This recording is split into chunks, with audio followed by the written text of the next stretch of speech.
नमस्कार साथियों, स्वागत है आप सभी का आपके अपने YouTube चैनल उदय एजुकेशन में। और मित्रों, आज के इस वीडियो में मैं लेके आया हूँ BSTC एग्ज़ाम 2020 के लिए शिक्षण अभिक्षमता के 25 अति महत्वपूर्ण प्रश्न। और दोस्तों, ये शिक्षण अभिक्षमता का ये हमारा मॉडल पेपर भाग संख्या 2 रहेगा। तो दोस्तों, आप सभी से निवेदन रहेगा, इस वीडियो को आप अंत तक जरूर देखिएगा। काफ़ी इंपॉर्टेंट प्रश्न इस वीडियो में रहने वाले हैं और साथ ही आपके एग्ज़ाम में भी प्रश्न पूछे जाने की पूर्ण संभावना रहेगी। तो चलिए दोस्तों, वीडियो की करते हैं शुरुआत। उससे पहले आप वीडियो को लाइक कर दीजिएगा। काफ़ी इंपॉर्टेंट प्रश्न है दोस्तों। काफ़ी दिनों के बाद में मैं लाइव आ पाया हूँ, क्योंकि कई दिनों से मैं बिजी चल रहा था और अब आपके लिए रेगुलर वीडियो मिलेंगे। चलिए दोस्तों, तो आज का पहला प्रश्न है कि निम्नलिखित में से कौन सी विशेषता अध्यापक से संबंधित नहीं है। विषय वस्तु की निपुणता, राजनीतिक नेताओं से सम्मान, छात्रों के साथ अच्छा तालमेल, प्रभावी मौखिक संचार। दोस्तों बताइएगा, पहले प्रश्न का आंसर कि एक अध्यापक की क्या विशेषता नहीं है। तो दोस्तों, इसका करेक्ट आंसर रहेगा ऑप्शन बी, यानी राजनीतिक नेताओं से सम्मान प्राप्त करना यह टीचर की विशेषता नहीं है। विषय वस्तु की निपुणता बिल्कुल उसकी विशेषता है। छात्रों के साथ अच्छा तालमेल बहुत ज़रूरी है और प्रभावी मौखिक संचार ये भी बहुत ज़रूरी है। तो ऑप्शन बी इसका करेक्ट आंसर रहेगा। चलिए दोस्तों, अगला प्रश्न है, काफ़ी इंपॉर्टेंट है ये भी, कि यदि शिक्षक कक्षा में शिक्षण के समय कोई गंभीर त्रुटि कर जाता है, यानी टीचर हैं वो कक्षा में पढ़ा रहा है, पढ़ाते पढ़ाते कोई उससे त्रुटि हो जाती है, वो भी गंभीर, तो उसे निम्नलिखित कार्य करना चाहिए। यानी उसे क्या करना चाहिए?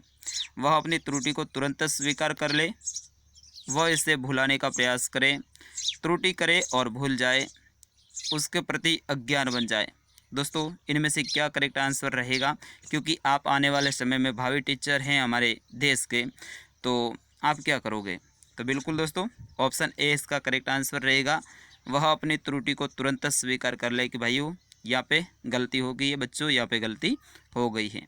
चलिए, हमसे भी गलती हो जाती है कभी कभी, तो हम भी आपके सामने गलती स्वीकार करते हैं ना। तो यही टीचर की एक विशेषता होती है। चलिए, अगला प्रश्न है कि कक्षा में स्वस्थ अनुशासन के निर्माण के लिए निम्नलिखित पर जोर देना चाहिए। यानी कक्षा में स्वस्थ अनुशासन के निर्माण के लिए किस पर जोर देना चाहिए, यही आपको बताना है। ऑप्शन में आपको एक बार पढ़ के बता देता हूँ। छात्रों के दुर्व्यवहार करने से रोकना, छात्रों में स्वीकृत व्यवहारों को पुष्ट करना, ऑप्शन सी रहेगा छात्रों की उन आवश्यकताओं की पूर्ति करना जिनके फलस्वरूप दुर्व्यवहार की उत्पत्ति होती है, और ऑप्शन डी रहेगा छात्रों को अनुशासन संबंधी नियमों के उल्लंघन की चेष्टाओं को नाकामयाब करना। दोस्तों, क्या करेक्ट आंसर रहेगा एकदम तीसरे प्रश्न का? ऑप्शन बी, बिल्कुल छात्रों में स्वीकृति व्यवहारों को पुष्ट करना, तभी वो अनुशासन पर जोर देंगे। यानी ऑप्शन बी इसका करेक्ट आंसर रहेगा। चलिए दोस्तों, अगला प्रश्न है, काफ़ी इंपॉर्टेंट है दोस्तों एग्ज़ाम की दृष्टि से ये प्रश्न, कि शिक्षण का पहला चरण क्या है। यानी आप शिक्षण करवा रहे हो तो आपका पहला चरण क्या होना चाहिए? पहले से योजना बनाना, पाठ्य सामग्री को सुसंगठित करना, विद्यार्थियों का बैकग्राउंड जानना, या फिर कोई नहीं। बताइएगा दोस्तों, क्वेश्चन संख्या 4 का आंसर पहला चरण क्या होना चाहिए दोस्तों? आप सबसे पहले विद्यार्थियों का बैकग्राउंड चेक करेंगे, भाई कि कौन सा विद्यार्थी है, वो कैसा है पढ़ाई में वगैरह हर क्षेत्र में। फिर उसके बाद में है आप अपना शिक्षण कार्य है वो शुरू करेंगे। चलिए दोस्तों, अगला प्रश्न है कि कक्षा में छात्र के व्यवहार को अनुशासित करने वाला प्राथमिक कारक क्या होना चाहिए? बहुत इंपॉर्टेंट है दोस्तों, आप टीचर बनने जा रहे हैं तो इस प्रश्न का आंसर आप सभी को आना चाहिए कि कक्षा में छात्र के व्यवहार को अनुशासित करने वाला प्राथमिक कारक है वो क्या होना चाहिए दोस्तों? छात्रों की मित्र मंडली, शिक्षक प्रभुत्व, छात्र प्रेरणाएं, पुरस्कार दंड, प्रविधि। क्या होना चाहिए दोस्तों? 105 का आंसर दीजिए, जो कि आज का हमारा 5वां प्रश्न रहेगा। तो इसका करेक्ट आंसर रहेगा ऑप्शन सी, यानी छात्र प्रेरणाएं। चलिए दोस्तों, आप सभी वीडियो को लाइक कर दीजिएगा। अगला प्रश्न रहेगा, शिक्षण की उत्तम प्रणाली वह है जिसमें प्रश्नोत्तर की आवश्यकता न पड़े, अध्यापक छात्रों से प्रश्न पूछे, छात्र अध्यापक से शंका समाधान करे, अध्यापक और छात्र दोनों प्रश्न पूछे। दोस्तों उत्तम प्रणाली वो भी शिक्षण की क्या होनी चाहिए? 100 से का आंसर दीजिए आप सभी। दोस्तों आपको अगर शिक्षण कार्य करवाना है तो दोनों की रुचि होनी चाहिए। सबसे पहले तो आपकी और आपके साथ में आपके विद्यार्थियों की, यानी ऑप्शन डी करेक्ट रहेगा। अध्यापक और छात्र दोनों प्रश्न पूछते हैं, यानी एक दूसरे आपस में प्रश्न पूछ, सर इसका क्या होगा, सर पूछे बच्चों से कि बच्चों इससे क्या होगा, तो इस तरह से उनमें रुचि बढ़ेगी, यानी ऑप्शन डी इसका करेक्ट आंसर रहेगा। चलिए अगला प्रश्न है कि शिक्षार्थ भ्रमण में आप बच्चों से क्या अपेक्षा करेंगे? यानी शिक्षणार्थ जो भ्रमण है उसमें आप अपने बच्चों से क्या अपेक्षा करेंगे कि बच्चे हर स्थान व वस्तु को ध्यान से देखें और उनके बारे में शिक्षक से प्रश्न करें। जहाँ कहीं पे भी आप घूमने के लिए जाएं तो स्थान और वस्तु को ध्यान से देखेंगे बच्चे, फिर उनके बाद में शिक्षक से प्रश्न करेंगे। ऑप्शन बी रहेगा, बच्चे शुभ साफ सब कुछ देखें और शिक्षक से कोई प्रश्न न करें। ऑप्शन सी रहेगा, बच्चे यदि कुछ पूछना चाहे तो अपने प्रश्न नोटबुक में लिख ले। या फिर ऑप्शन डी रहेगा, बच्चे आनंद से घूमें, शिक्षक को भी आनंद से घूमने दें।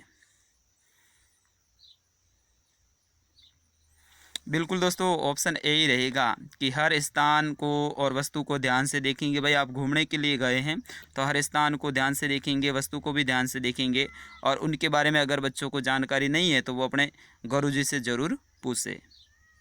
चलिए अगला प्रश्न है कि निम्नलिखित में से व्याख्यान विधि का पद नहीं है।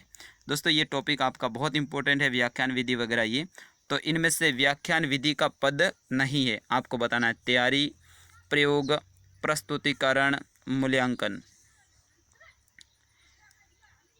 तो दोस्तों इसका करेक्ट आंसर रहेगा मूल्यांकन है वो व्याख्यान विधि का पद नहीं है। बाकी तैयारी, प्रयोग और प्रस्तुतिकरण ये हैं। चलिए दोस्तों आगे बढ़ते हैं अपन।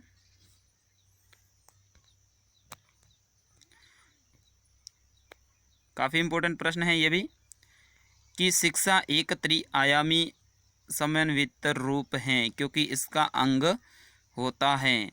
शिक्षा है वो त्रिआयामी समन्वित रूप है क्योंकि इसका अंग कौन होता है? शिक्षक, विद्यार्थी, पाठ्यक्रम या फिर सभी। तो दोस्तों इसका तो करेक्ट आंसर आप सभी को पता है। बिल्कुल बिल्कुल आपके सही आंसर आ रहे हैं। ऑप्शन डी रहेगा, त्रिआयामी, यानी शिक्षक भी होना चाहिए, विद्यार्थी भी वहाँ पे होना चाहिए, पाठ्य पुस्तक भी होनी चाहिए, यानी ऑप्शन डी इसका करेक्ट आंसर रहेगा। चलिए दोस्तों आगे बढ़ते हैं। अगला प्रश्न है कि शैक्षिक प्रक्रिया के 3 प्रमुख अंग कौन कौन से हैं?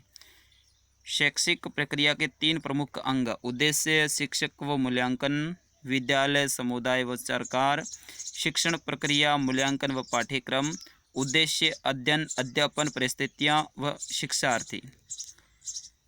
बिल्कुल, तो 3 प्रमुख अंग कौन कौन से? एक तो है शिक्षण प्रक्रिया, दूसरा है बच्चों का मूल्यांकन, तीसरा है पाठ्यक्रम, यानी ऑप्शन सी इसका करेक्ट आंसर रहेगा। चलिए दोस्तों आगे बढ़ते हैं और प्रश्न संख्या है कि शिक्षण की गुणवत्ता प्रदर्शित होती है कक्षा में छात्रों की उपस्थिति से, छात्रों के उत्तीर्ण प्रतिशत से, छात्रों के द्वारा पूछे गए प्रश्नों की गुणवत्ता से, कक्षा में शांति बनाए रखने से। दोस्तों मैं आपको बताना चाहूँगा, पिछले साल बीएसटीसी एग्ज़ाम 2019 के लिए मैंने शिक्षण अभिक्षमता के 5 या फिर 6 वीडियो डाले थे और उनमें से लगभग 25 प्लस प्रश्न आए थे। एक वीडियो में से तो 6 प्रश्न वैसे के वैसे हूबहू पूछे गए थे। जैसे मैंने एक वीडियो में बताए थे 50, उनमें से 6 प्रश्न डायरी के पूछे गए थे। तो दोस्तों जितने भी हमारे शिक्षण अभिक्षमता के मॉडल पेपर आएंगे वो आप पूरा ज़रूर देखें। तो दोस्तों 111 का करेक्ट आंसर रहेगा ऑप्शन सी, छात्रों के द्वारा पूछे गए प्रश्नों की गुणवत्ता से प्रदर्शित होती है शिक्षण विधि। चलिए अगला है 10+2+3 शिक्षा योजना की संतुति की गई थी। दोबारा से मैं प्रश्न को पढ़ूंगा। 10+2 3 शिक्षा योजना की संतुष्टि की गई थी कोठारी आयोग के द्वारा, मुदालियर आयोग के द्वारा, राधाकृष्णन कमीशन के द्वारा, राष्ट्रीय शिक्षा नीति 1986 के द्वारा। दोस्तों बहुत इंपॉर्टेंट ये प्रश्न है, स्टार लगा दीजिएगा, ये प्रश्न पूछा जा सकता है। तो दोस्तों इसका करेक्ट आंसर रहेगा राष्ट्रीय शिक्षा नीति, जो कि 1986 द्वारा ये हैं 10+2+3 शिक्षा योजना की गई थी। यानी मैं आपको बताऊं सीधा सा, तो देखिएगा 10+2 यानी 10वीं, 10वीं के बाद में 2+ यानी 12वीं, 12वीं के बाद में 3+ यानी BA, ये शिक्षा योजना है। ये राष्ट्रीय शिक्षा नीति 1986 के द्वारा प्रस्तुत की गई थी। चलिए अगला है, अनुसंधान हेतु सर्वाधिक महत्वपूर्ण गुण हैं। अनुसंधान करने का अनुभव, संबंधित विषय में रुचि, अनुसंधान में रुचि, अनुसंधान की विधियों का ज्ञान। दोस्तों 13 का आंसर दीजिए। ऑप्शन बी रहेगा संबंधित विषय में रुचि, यानी ऑप्शन बी इसका करेक्ट आंसर रहेगा। चलिए दोस्तों अगला प्रश्न है, प्रश्नों को आप समझे, बिल्कुल इजी प्रश्न आते हैं। कक्षा में पढ़ाते समय शिक्षक को ध्यान में रखना होगा, क्या रखना होगा? श्याम पट्ट कार्य सुंदर, स्पष्ट तथा कलात्मक लिखाई में हो, श्याम पट्ट कार्य की विषय सामग्री महत्वपूर्ण हो, श्याम पट्ट कार्य को विस्तार पूर्वक किया जाए, श्याम पट्ट कार्य संक्षेप में किया जाए। दोस्तों यहाँ पे कंफ्यूज कर देने वाले आपके पास में ऑप्शन है, आपने कौन सा ऑप्शन चॉइस किया है? 114 में। तो दोस्तों सामग्री महत्वपूर्ण होनी चाहिए, यही है बात। श्याम पट्ट कार्य की विषय सामग्री है दोस्तों, वो महत्वपूर्ण होनी चाहिए, बाकी तो विस्तार से तो आप कितना पढ़ाओगे बोर्ड के ऊपर। तो इसका ऑप्शन बी करेक्ट आंसर रहेगा। चलिए अगला प्रश्न है कि आपके विचार में कौन सा गुण एक सफल अध्यापक होने के लिए अधिक आवश्यक है? समय की पाबंदी, कर्तव्यनिष्ठ होना, विषय वस्तु का समुचित ज्ञान होना, शक्ति से अनुशासन स्थापित करने वाला। तो 115 का आंसर दीजिए। ऑप्शन सी रहेगा विषय वस्तु का समुचित ज्ञान होना। चलिए दोस्तों अगला प्रश्न देखते हैं। विद्यार्थी अध्यापक का सर्वाधिक आदर करेंगे यदि? विद्यार्थी हैं दोस्तों, गुरुजी का आदर कब करेंगे? वह अपने कार्य के प्रति निष्ठावान है, वह अनुशासन लागू करने में सफल होता है,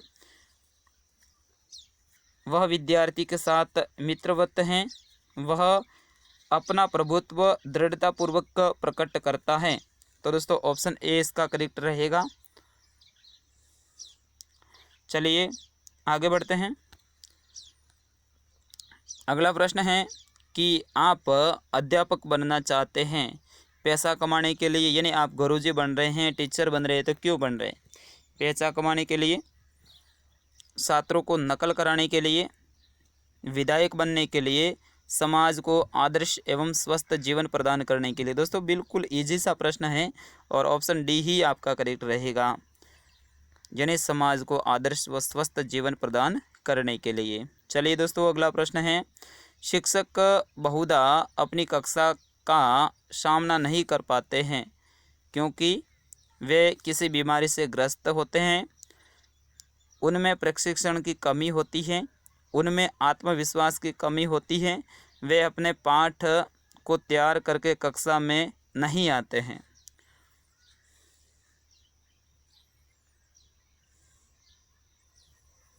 तो बिल्कुल वे अपने पाठ को तैयार करके कक्षा में नहीं आते हैं।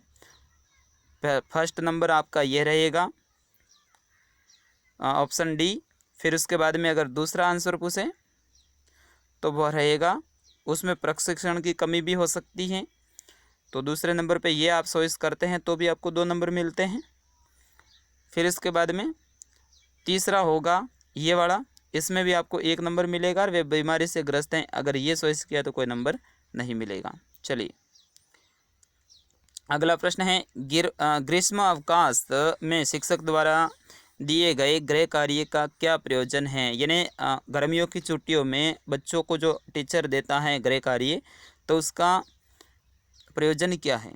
छात्र समय नष्ट ना करें, पढ़ने की आदत बनी रहे, शिक्षक का कार्यभार कुछ हल्का हो जाए, या बच्चे माता पिता को परेशान न करें। तो दोस्तों ऑप्शन बी रहेगा, पढ़ने की आदत बनी रहे। इसीलिए तो देते हैं ना, क्योंकि 1.5 महीने की छुट्टी आ जाती है, 2 या फिर 1.5 महीने की, तो फिर ऐसे में बच्चे भूल जाते हैं। उनको गृह कार्य देते हैं तो उनको याद रहता है और पढ़ने की आदत बनी रहती है। चलिए अगला प्रश्न है, इजी से प्रश्न है दोस्तों, ऐसे ही पूछे जाते हैं आपके एग्ज़ाम में, कोई आपको टेंशन लेने की ज़रूरत नहीं। 50 प्रश्न ऐसे कैसे पूछे जाते हैं जो आपके लिए एक प्लस पॉइंट है, और यही से आपको है ना नंबर लाने के पूरे चांस रहते हैं। कम से कम इस भाग में आपको 150 में से 140 नंबर तो लाने ही पड़ेंगे अगर आपको 450 तक पहुंचना है तो। चलिए मान लीजिए आप शिक्षक हैं तथा कोई विषय वस्तु आपको समय स्पष्ट नहीं है, तो आप क्या करेंगे?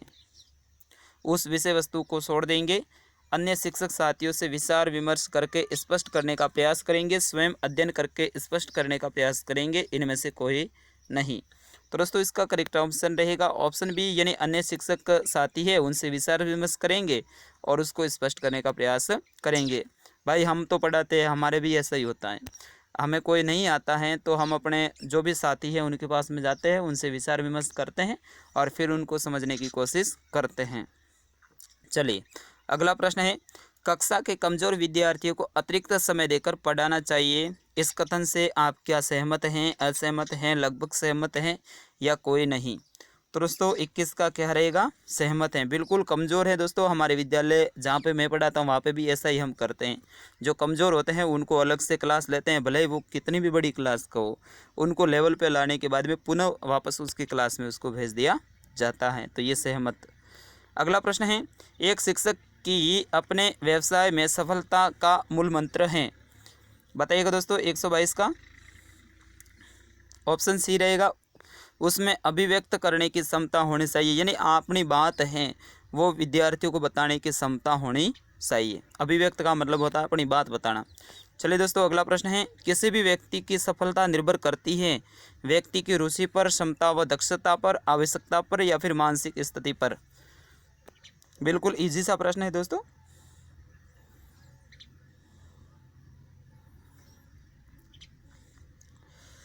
बताइएगा। बिल्कुल आप थोड़ा सा भटक रहे हैं इसमें, तो आप रुचि बता रहे हैं, बिल्कुल रुचि भी है, रुचि आपने किया तो 2 नंबर मिलेंगे, अगर क्षमता और दक्षता किया है तो आपको बिल्कुल 3 नंबर मिलेंगे। करेक्ट आंसर ऑप्शन बी रहेगा। चलिए अगला प्रश्न है, बालकों में किसी भी व्यवसाय के प्रति पूर्व धारणा का विकास होता है, कहाँ से होता है? अध्यापक द्वारा, अभिभावकों के द्वारा, पड़ोसियों के द्वारा, समाज के द्वारा? ऑप्शन बी रहेगा अभिभावकों के द्वारा, ऑप्शन बी करेक्ट आंसर रहेगा। चलिए आज का अंतिम प्रश्न और काफ़ी इम्पोर्टेंट भी है, यदि कक्षा का प्रतिभाशाली बालक अनुशासन संबंधी समस्या उत्पन्न करें तो आप क्या करेंगे? उसे अध्ययन हेतु अध्ययन सामग्री देंगे जिससे उसकी प्रतिभा विकसित हो, इसे कार्य में व्यस्त रखेंगे, उसकी ओर ध्यान नहीं देंगे या फिर इनमें से कोई नहीं? तो ऑप्शन ए रहेगा, उसमें अध्ययन हेतु अध्ययन सामग्री देंगे जिससे उसकी प्रतिभा है उसका विकास हो। Option A. दोस्तों इससे आगे वाले और 25 प्रश्न हैं, तो वो 25 प्रश्न अगले वीडियो में अपन देखेंगे। तो आज के इस वीडियो में बस इतना ही। वीडियो कैसा लगा जरूर कमेंट करके बताइएगा। अब रेगुलर आपके लिए मैं वीडियो डालने की कोशिश करूंगा। रीजनिंग की आपकी बार बार मांग आ रही है, तो रीजनिंग की क्लास बिल्कुल विस्तार पूर्वक मैं आपके लिए लेकर आऊँगा। तो दोस्तों आप वीडियो को शेयर कर दीजिएगा, लाइक कर दीजिएगा। धन्यवाद, मिलता हूँ अगले वीडियो में।